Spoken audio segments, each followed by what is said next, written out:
Na véspera da formatura dele, Belo Horizonte fazia aquele barulho de sempre. Buzina impaciente, moto subindo a rua em segunda, vizinho rindo alto na varanda enquanto a televisão vazava novela. A janela do meu quarto dava para a árvore da rua, já quase sem flor. Eu passava a ferro um vestido simples, azul petróleo, achado num brechó da Savassi. Era o que eu tinha de mais arrumado. Queria estar presente, só isso, sentada na plateia, com as unhas feitas em casa e o cabelo preso num coque caprichado, como quem diz eu cheguei até aqui junto com você. Caio entrou tarde, o paletó pendurado no braço, a pasta de couro segurada com cuidado de quem carrega diploma antes da hora. Tinha aquele jeito composto que ele treinava na frente do espelho, ombros alinhados, queixo reto, sorriso polido. Colocou a pasta sobre a mesa como quem deposita uma prova final e falou meu nome devagar, testando se ainda pesava. Marina. Eu conhecia aquele tom. Significava que uma decisão já tinha sido tomada e eu só estava sendo avisada. Separei sua camisa clara, falei, para ocupar o silêncio. Aquela de punho estreito, que cai bem no terno cinza. Ele respirou fundo, como quem empurra uma porta pesada. Você não deve ir amanhã. Pensei primeiro nas coisas mansas, convite limitado, cadeiras contadas, protocolos. Mas bastou eu olhar o rosto dele, calmo demais, para entender que a explicação não viria com cuidado. Por quê? Perguntei, tentando que minha voz não tremesse. Ele procurou palavras como quem escolhe argumento em peça processual. Imagem, Mari. Vai ter muita gente. Desembargador, sócio de escritório grande. Todo mundo observando. E eu estrago a fotografia. Sorri sem graça. Não é isso. É que você trabalha no pé de pé. Eu sirvo pão de queijo e café, respondi, serena. Anoto o pedido, troco o guardanapo, sei o ponto do pingado dos clientes. Isso não me envergonha. Eu não disse que envergonha. Ele sussurrou, olhando para o lado. Só, complica. Senti o gosto da palavra complica como moeda antiga na boca. 3 anos carregando o aluguel atrasado dele quando a bolsa atrasou. 3 anos contando moedas em cima da mesa de fórmica, juntando de gorjeta em gorjeta para pagar xerox, ônibus, cursinho.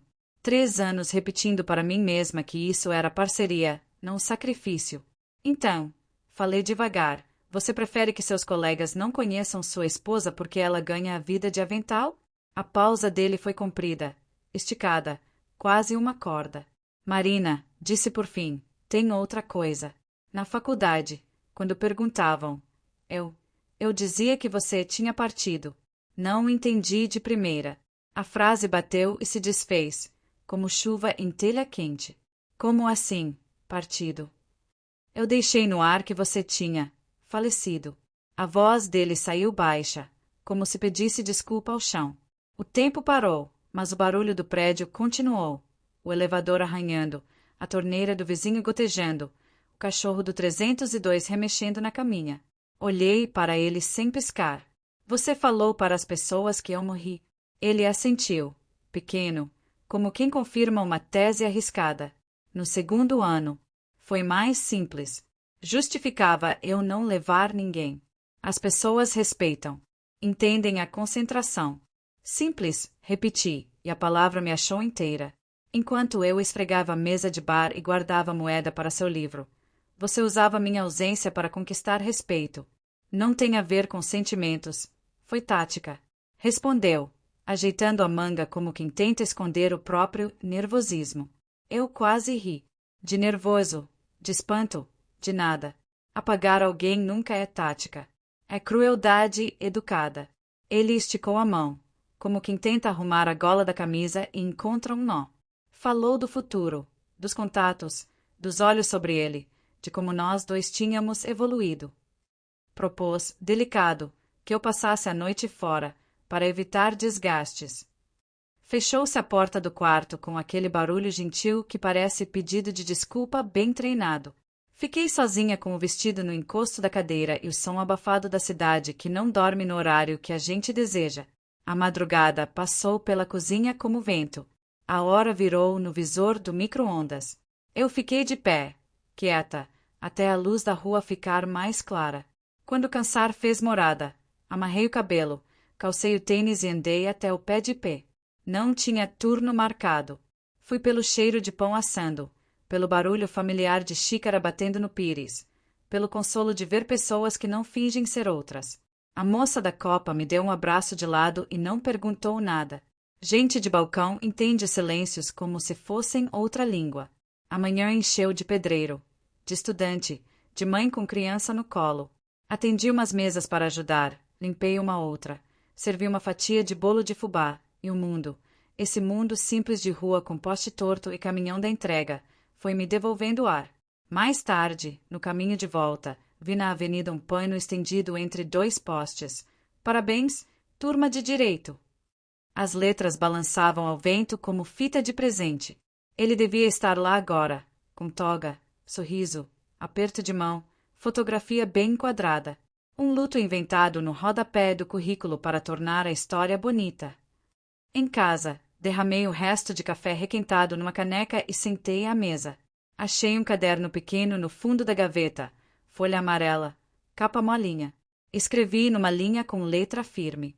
Se me tiraram da história, eu mesma vou reescrever meu nome. Não era raiva. Era uma clareza morna, paciente, que a gente só descobre quando para de implorar para caber na moldura de outra pessoa. Na manhã seguinte, o sol bateu torto na janela, e eu ainda estava acordada.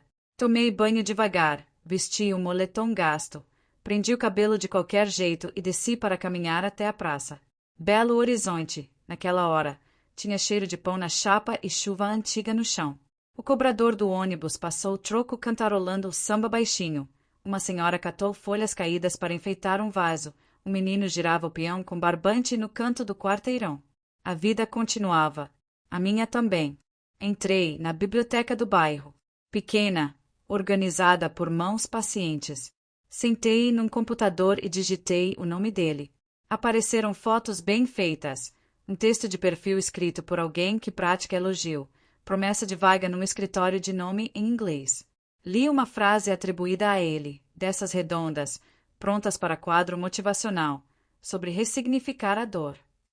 Não tinha o meu nome, nem o meu apelido. Era ela, no anonimato conveniente que rende aplausos sem perguntas. Fechei a tela. Eu me vi no reflexo escuro, não frágil, não furiosa, acordada. No caminho de volta, entrei numa papelaria pequena onde vendem caderno por peso. Escolhi um com capa dura, folhas grossas, elástico para prender. Na hora de pagar, a dona perguntou se eu queria nota. Sorri. Não precisa. Isso eu não vou esquecer. Em casa, puxei uma linha no caderno novo e escrevi. O plano é simples. A verdade não grita. Ela oculta o exagero dos outros. À tarde, apareci no pé de pé mesmo sem escala. Vesti o avental, lavei copo. Aprendi um jeito melhor de desenhar coração no cappuccino. No meio do corre, entrou uma roda de gente elegante, blazer leve, relógio fino. Um rapaz que eu lembrava das fotos da turma pediu um expresso e me olhou com uma cara de já te vi. Antes que o ar ficasse duro, deixei na mesa dele a xícara e voltei para a cozinha, onde o barulho do vapor custa deixar a gente pensar coisa triste. Naquela noite, choveu miudinho. Sentei no escuro. Só a luz da rua desenhando riscos na parede. Abri o caderno novo. Passei o dedo pela lombada e desenhei uma rota, não de ruas, mas de vínculos. Escrevi o nome completo dele como em cartório. Debaixo, anotei os fios do mundo que ele tinha tecido sem mim, o escritório que o cortejou, a família da noiva. Sim, já havia uma noiva com sorriso treinado, sobrenome de juiz aposentado, os perfis sociais que ele alimentava com frases de efeito. Eu não planejava gritar no portão de ninguém. Eu só precisava existir nos lugares onde me deram baixa. Comecei pelo que não exigia força, apenas paciência. O site do escritório tinha um e-mail geral para assuntos administrativos. Criei uma conta limpa, sem história, nome neutro, H. Nogueira. Escrevi curto, burocrático, educado. Assunto: Conferência de Benefícios, dependente. Prezados, poderiam confirmar se o Sr. Caio Duarte atualizou a documentação de dependente referente a 2022? Aguardo orientação sobre verificação de vínculo para manutenção da cobertura. Enviei. Fechei o notebook. Fui varrer a varanda, as folhas amarelas presas à grade pelo sereno. A noite ficou leve. No dia seguinte, a resposta chegou. Uma pessoa do RH agradecia o contato e pedia que eu informasse minha relação como colaborador. Coloquei o celular virado para baixo e sorri de canto. Uma onça pequena que encostou a pata na água pela primeira vez. Às 11, liguei para o gabinete do pai da noiva. A secretária atendeu com aquela voz treinada de quem resolve problemas antes que eles nasçam. Bom dia, gabinete do desembargador. Bom dia, falei macio. Quem fala é a senhora Duarte. Preciso confirmar meu nome na lista de convidados do evento beneficente de sábado. Irei com meu marido, Caio. Houve uma pausa breve, daquelas que mexem no ar. Um instante, ela disse, teclando. A voz voltou diferente. Senhora Duarte, a senhora é esposa do Dr. Caio? Isso mesmo, respondi, doce. Imagino que ele esteja indo com a filha do desembargador, não? Silêncio. Depois, a promessa de um retorno em breve. Desliguei. Encostei o celular no caderno aberto. E, pela primeira vez em 2 dias, respirei sem pressa. A água havia começado a correr sozinha. Quando a verdade encosta, ela não empurra, ela desloca. No fim da tarde, sentei na cama e acrescentei mais uma linha à minha página. Quando alguém nos transforma em lenda conveniente, reaparecer é matemática. Eu não queria espetáculo, queria precisão. E a precisão, aprendi cedo na cozinha da minha mãe em Pará de Minas, é como ponto de doce, se passa, açucara, se falta, desanda. Minha história precisava ficar no ponto, firme, limpa, sem excessos. Amanhã eu continuaria. Sem barulho, sem pedido de licença, apenas acendendo o que ele tentou manter apagado. Na manhã seguinte, o celular vibrou de novo. Aquele som curto, seco, que sempre anuncia a notícia que muda o ar da casa. Era uma resposta do RH do escritório. Gentileza em informar o grau de parentesco com o colaborador para validação dos registros. Simples, profissional, mas, dentro das entrelinhas, dava para sentir o ruído. Guardei o aparelho na bolsa e fui trabalhar. O céu de Belo Horizonte estava cinza, desses que deixam um cheiro de diesel misturado com pão quente. No caminho, parei no sinal e vi meu reflexo no vidro do ônibus. Parecia outra mulher. O rosto ainda era o mesmo, mas os olhos estavam limpos, como se tivessem terminado um choro antigo. No pé de pé, o movimento começou cedo. A máquina de café tossia vapor, e o rádio pequeno tocava uma música de sertanejo lento. Ângela, a gerente, perguntou se eu estava bem. Tô, sim. Só cansada, respondi, e foi verdade pela metade. Às 11, quando eu enxugava uma bandeja, vi a notificação de mensagem nova. Endereço corporativo. O nome do escritório piscando na tela. Abri. Senhora Nogueira, agradecemos o retorno. Por motivo de confidencialidade, poderemos confirmar apenas mediante contato direto do colaborador. Sorri devagar. Era o tipo de resposta que não fecha a porta, só deixa aberta uma fresta. Anotei no caderno. Primeira dúvida instalada. Naquela tarde, o movimento caiu. As mesas esvaziaram, e a cafeteria ficou cheirando a canela e conversa interrompida. Fiquei sozinha limpando o balcão, ouvindo o barulho do trânsito lá fora. Pensei em como a verdade, quando se move, faz menos barulho do que a mentira tentando se manter em pé. No caminho de volta para casa, o celular tocou. Número desconhecido. Atendi. Boa tarde. É da redação do Jornal do Estado.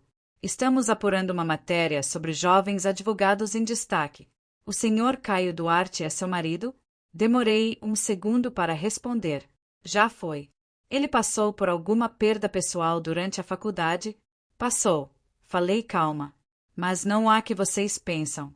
A senhora poderia esclarecer? Não. O que eu tinha para dizer já foi dito no tempo certo. O silêncio do outro lado foi curto, confuso.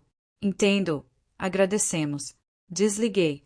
Fiquei parada no meio da calçada, com o sol batendo fraco e o cheiro de pamonha vindo de um carrinho na esquina. Na minha cabeça, uma frase repetia como batida de relógio.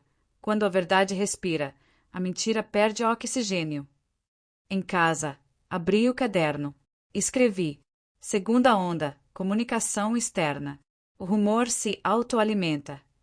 No dia seguinte, na televisão da cafeteria, uma nota de rodapé corria durante o noticiário local. Evento beneficente do judiciário é adiado por motivos particulares. Ninguém comentou, mas Ângela olhou para mim e sorriu de leve. Ela entendia coisas que não precisavam ser ditas. À noite, sentei na varanda com uma caneca de chá de capim-cidreira. O ar estava pesado, úmido, e as luzes da cidade piscavam como se também estivessem indecisas. Peguei o caderno e desenhei 3 círculos interligados. Caio, escritório, família Ashort. Debaixo, escrevi. Não é vingança. É reposição de verdade. 2 dias depois, recebi uma ligação curta. O número era o do escritório dele. Alô? Boa tarde. Aqui é Júlia, da Linton e Barreto. O senhor Caio Duarte poderia confirmar informações de cadastro? Ele não está, respondi. Mas posso avisar que ligaram. Desliguei antes que ela perguntasse mais. Peguei o celular e digitei uma mensagem para mim mesma, só para registrar. Contato interno detectado. O ruído agora é interno. À medida que os dias passavam, o clima de curiosidade aumentava. Um colega dele me adicionou nas redes sociais, ou achou que era coincidência. Outro perfil anônimo começou a curtir fotos antigas minhas, de quando a gente ainda dividia apartamento. Pequenos sinais. Pedaços de atenção que voltavam de onde tinham me apagado. Na sexta noite, Ângela me chamou para tomar uma cerveja depois do expediente. Sentamos num boteco simples na Rua do Ouro. O chão era de ladrilho gasto.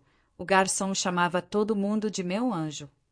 Ela perguntou, rindo, e o tal doutor, sumiu de vez? Sumir é o que ele mais sabe fazer, respondi, girando o copo. Mas às vezes o sumiço volta em forma de eco.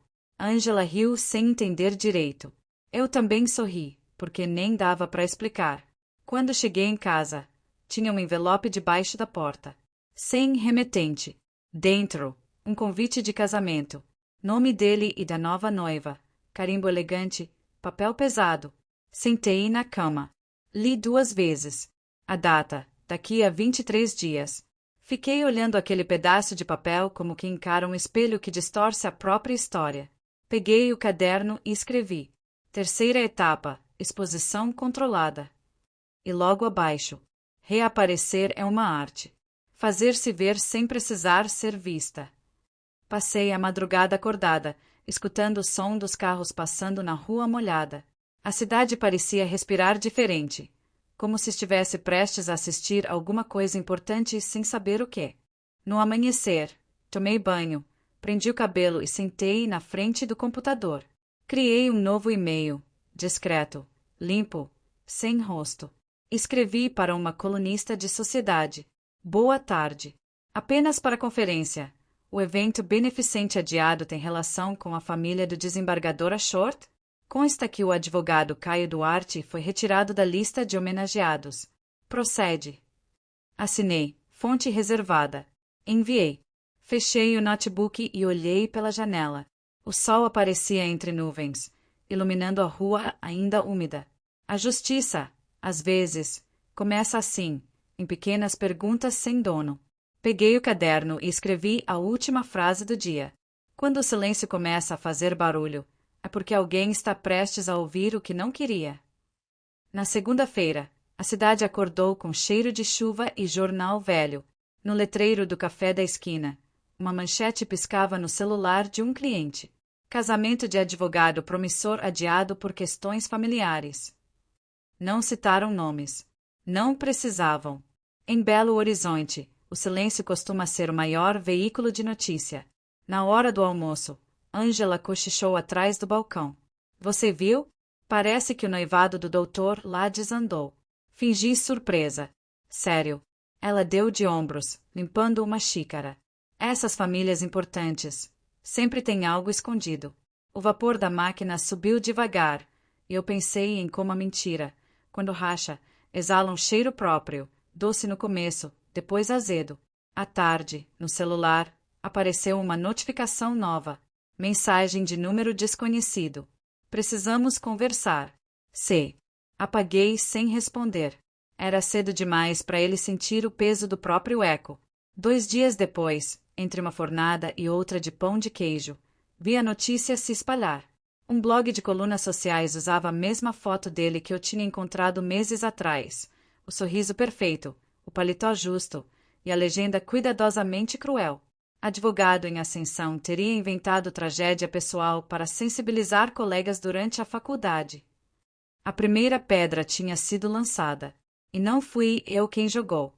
No fim do expediente, sentei sozinha na calçada atrás da cafeteria. O sol já caía por trás dos prédios, e a luz laranja fazia o chão parecer molhado. Respirei fundo. A verdade tem o dom de andar sozinha quando encontra espaço. À noite, em casa, ouvi passos no corredor. 3 batidas firmes na porta. Olhei pelo olho mágico. Um homem alto, terno amassado, expressão de quem já dormiu pouco demais. Era ele. Fiquei imóvel. A campainha tocou de novo. Marina, por favor. A voz saiu rouca. Me escuta só 1 minuto. Não o abri. Depois de alguns segundos, ele continuou. Eu não sei o que você fez, mas tá tudo desmoronando.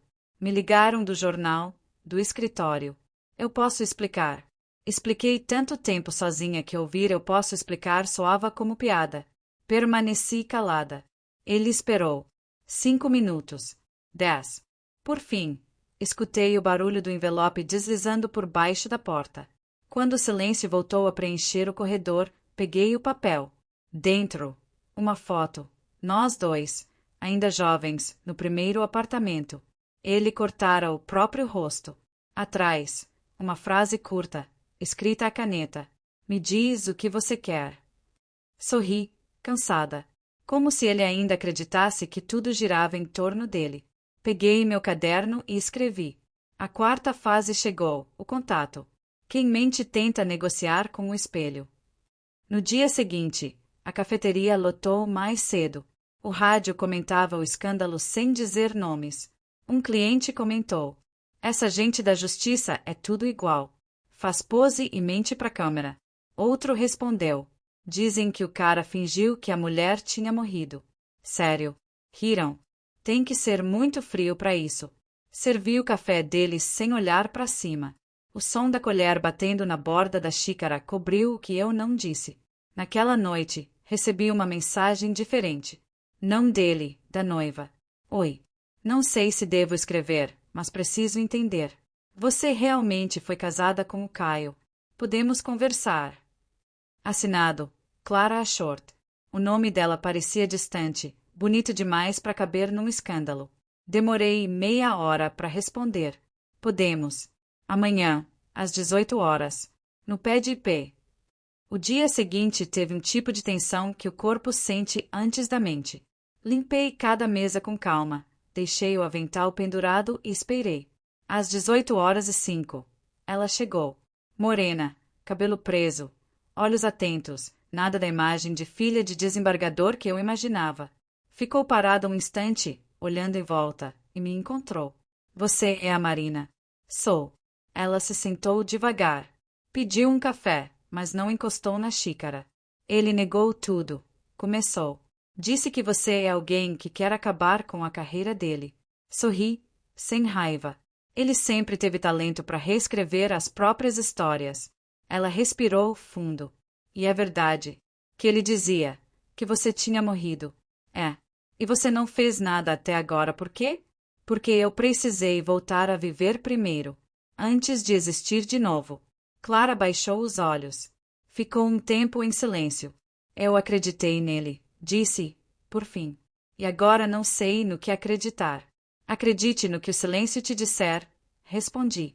Ele mente menos que as pessoas. Ela assentiu, enxugando discretamente os olhos. Quando levantou, deixou algumas notas na mesa. Obrigada por me ouvir. Não precisa agradecer. Às vezes, 2 mulheres só precisam se reconhecer no espelho quebrado do mesmo homem. Ficamos em silêncio, mais um instante. Depois ela foi embora, e o sino da porta balançou leve, como ponto final. Naquela noite, escrevi no caderno. Quinta fase. A verdade encontrou testemunha. Fechei os olhos e imaginei o barulho das páginas virando sozinhas. Do outro lado da cidade, talvez Clara estivesse lendo mensagens que não faziam mais sentido, ouvindo desculpas ensaiadas, percebendo rachaduras onde antes só via brilho. A verdade, quando começa a vazar, não precisa de empurrão. Ela apenas escorre. E enquanto a cidade dormia, eu soube que o fim já tinha começado, não o meu, o dele.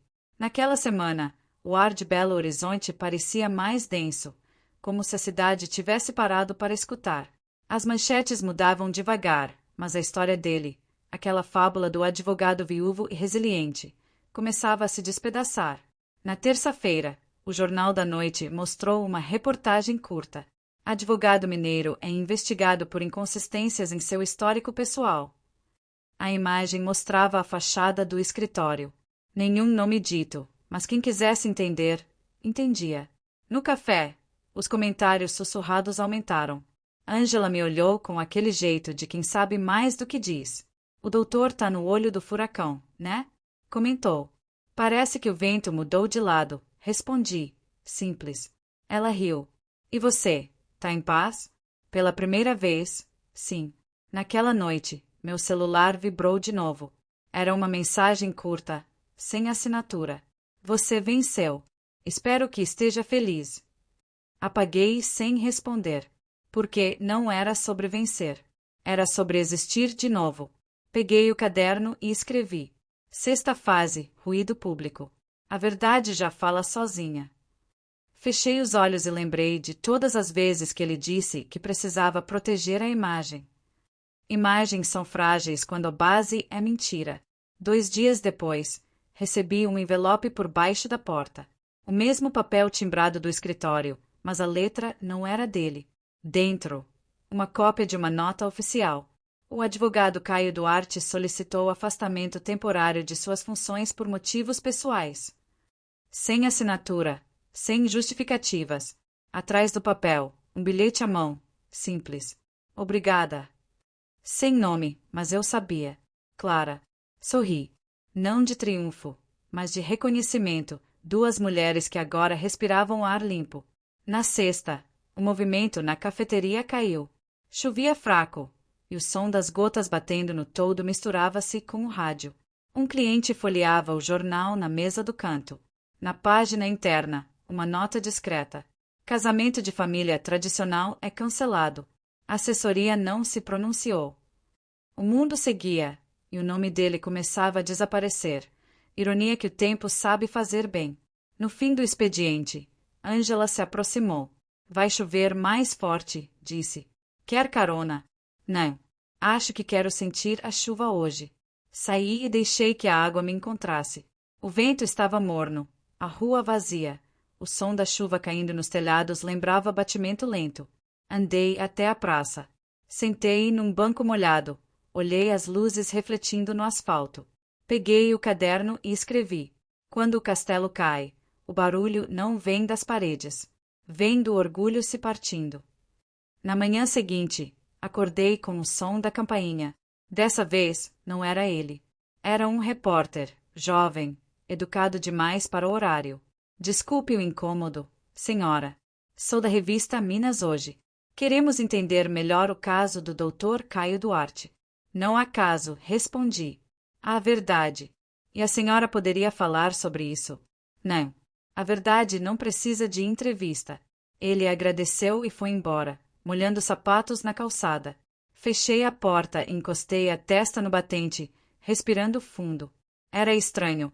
Quando a justiça chega, não há festa. Só um tipo de silêncio novo, limpo. À tarde, Clara me mandou outra mensagem. Ele foi embora da cidade. Disse que vai recomeçar em outro lugar. Respondi. Recomeçar não é fugir, se for para aprender. Mas se for para repetir, o mundo vai ensinar do mesmo jeito. Ela mandou um emoji simples. E nada mais. Nos dias seguintes, percebi que as pessoas começaram a esquecer.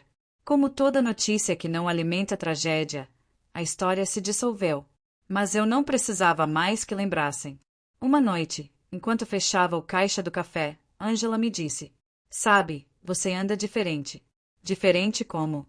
Como quem devolveu o coração pro próprio corpo. Sorri. Era isso. Em casa, peguei o caderno. Faltavam poucas páginas. Escrevi: Sétima fase, o fim da tempestade. Quando o barulho termina, o que sobra é espaço para respirar. Guardei o caderno na gaveta. Pela primeira vez em muito tempo, dormi cedo, sem medo de ser esquecida. Porque, enfim, eu tinha aprendido. Quando a verdade demora, é porque vem inteira. Um mês depois, o café já não me reconhecia como antes. As mesas, os rostos, o barulho do vapor, tudo parecia parte de uma vida que eu tinha terminado de escrever. Um dia, enquanto limpava o balcão, percebi que não sentia mais peso nenhum. Só vontade. Entreguei o avental para Angela e disse: Acho que é hora de seguir. Ela franziu o rosto, segurando o pano ainda molhado. Para onde? Para onde o vento decidir primeiro.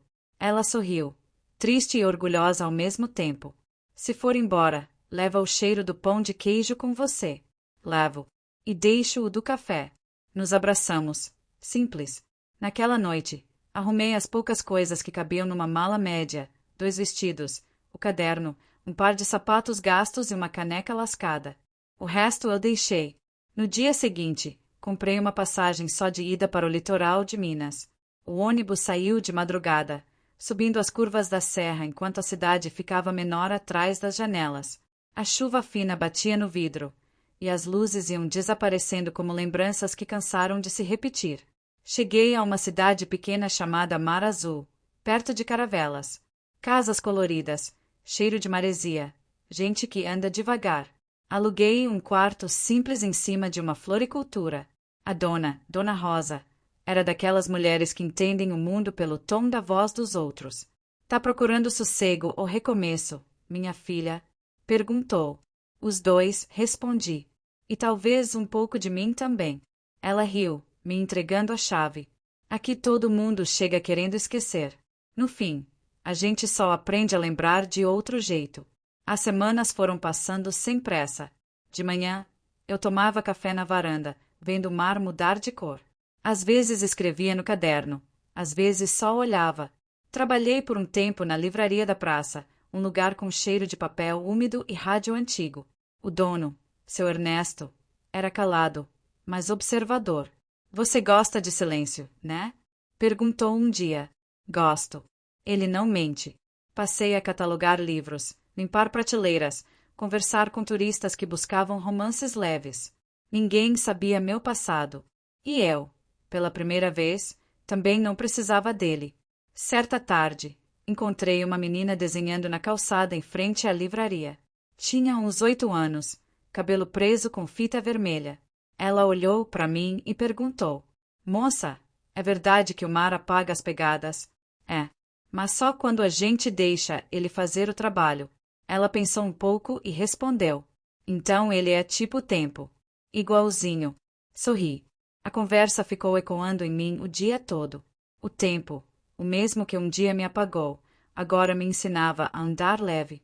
Um fim de tarde, sentei na praia. O vento vinha de longe, carregando cheiro de sal e promessas novas. Peguei o caderno e abri na última página escrita. Lá estava a frase: Quando o barulho termina, o que sobra é espaço para respirar. Abaixo, escrevi outra. Agora, nesse espaço, começa o que é meu. Fechei o caderno. Não como quem encerra um livro, mas como quem devolve a história ao coração. Uma semana depois, Clara me escreveu de novo. Oi, Marina. Estou morando em São Paulo agora. A vida tem sido silenciosa, mas boa. Obrigada por ter deixado as coisas claras. E, principalmente, por ter me mostrado que a gente não precisa destruir para recomeçar. Respondi: Que bom que o silêncio virou casa para você também. A gente só precisa aprender a morar nele. Enviei e deixei o celular de lado. O barulho do mar entrou pela janela. Pensei em Caio pela última vez. Não com raiva, nem com saudade, só com o tipo de calma que vem depois de uma ferida bem cicatrizada. À noite, Dona Rosa me chamou para jantar com ela e o neto. Comemos peixe grelhado, arroz de cocô e rimos das histórias da cidade. Ela levantou o copo e disse: ao que foi, e ao que ainda vem. Brindamos com suco de caju. E eu percebi que, sem perceber, estava feliz. Antes de dormir, abri o caderno uma última vez. Na contracapa, escrevi com caneta azul: 8 fase, reconstrução. Recomeçar não é começar do zero, é continuar de outro jeito. Depois fechei o caderno e deixei sobre a mesa. O vento entrou pela janela, mexendo nas cortinas. Por um instante, parecia que a própria vida respirava comigo. Então eu cheguei. Faziam quase 6 meses que eu morava em Mar Azul. O tempo ali não andava, respirava.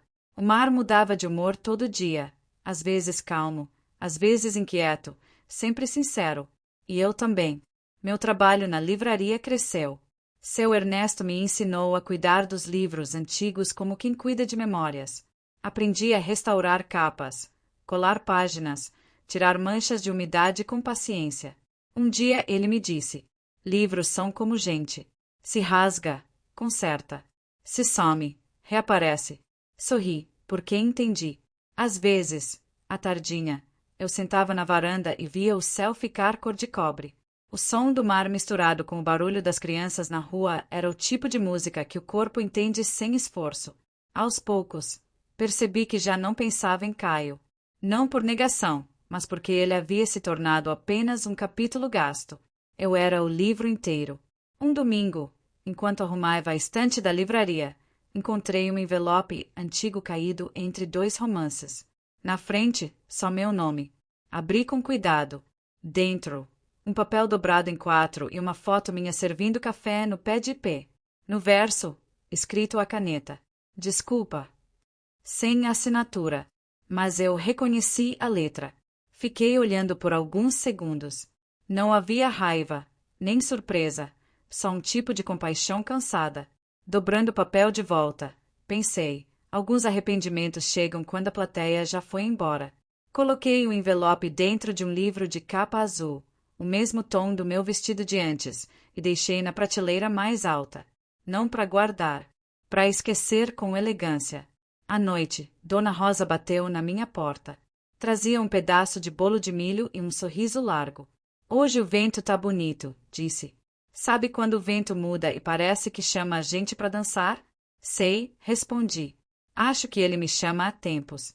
Comemos bolo sentadas na varanda, ouvindo o barulho da maré subindo.